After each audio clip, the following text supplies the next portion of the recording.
بسم الله والحمد لله والصلاة والسلام على رسول الله صلى الله عليه وسلم. إن شاء الله maanta asxaabi waxaan samayn doonaa application loo yaqaano animation oo sida loo isticmaalo low tier animation taas oo ku jirta Sketchware.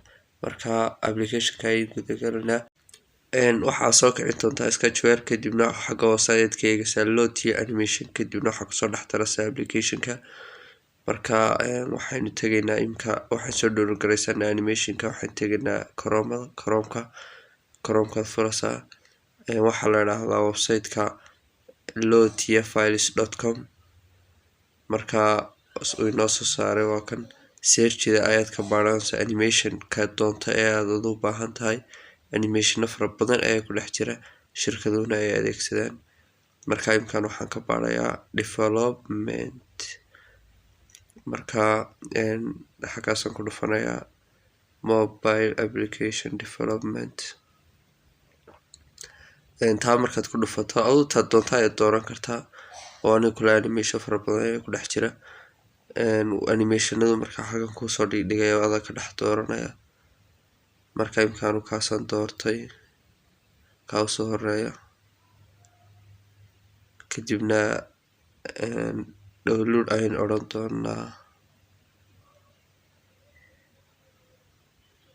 waxaad taabanaysaa halkaa fallaadha downloadka ay ku sooran tahay kadibna waxaa odhanaysaa JSON baad ka dhex dooranaysaa low tier JSON kadibna inoo soo install gareeyay. iminka hadda waxaan u gudbanaa magacayn kasoo bedelnaa waxaan ka dhiganaa magac gaaban si aynu si fudud hadhowtole usoo dhex dhigan karno filekan Sketchware. marka adu magaca doonta ka dhigi laakiin inta yare .json ma masaxasin oo iyadoo daynaysaa. Sketchware ku noqonaa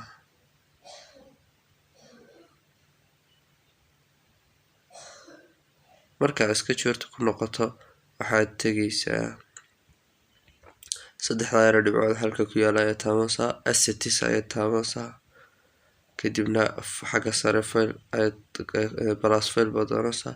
halkan downloads ayaynu inagu imika soo dejisnay marka downloads ayaad ka dhex tegaysaa app-ka magaciisa ayaad baadhaysaa kadibna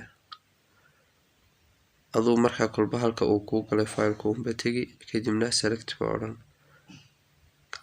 markaa waxaynu soo koobiyeynaa magaca file-ka oo ah app development.json copy baa odhanaa kadibna waxaad tegi low tier animation-keed ku dul dhufan xagga yar inject ay ku qoran tahay qofku waa hadduu Sketchware baro isticmaalayo kadibna halkaa yar labada yar qoys dhexdooda your file.json ayaad ku dhex diraysaa kadibna imika waan tijaabinaa app-ka wuu soo install garaynayaa.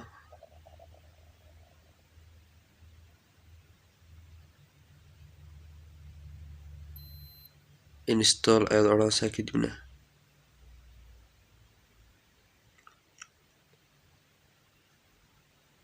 wuxuu inoo soo dhex dhigayaa animation-kii aynu soo download garaysano app-ka dhex soo dhex dhigayaa. marka waad arkaysiin waa animation qurux badan. wassalaamu calaykum waraxmatullaahi wabarakaatu.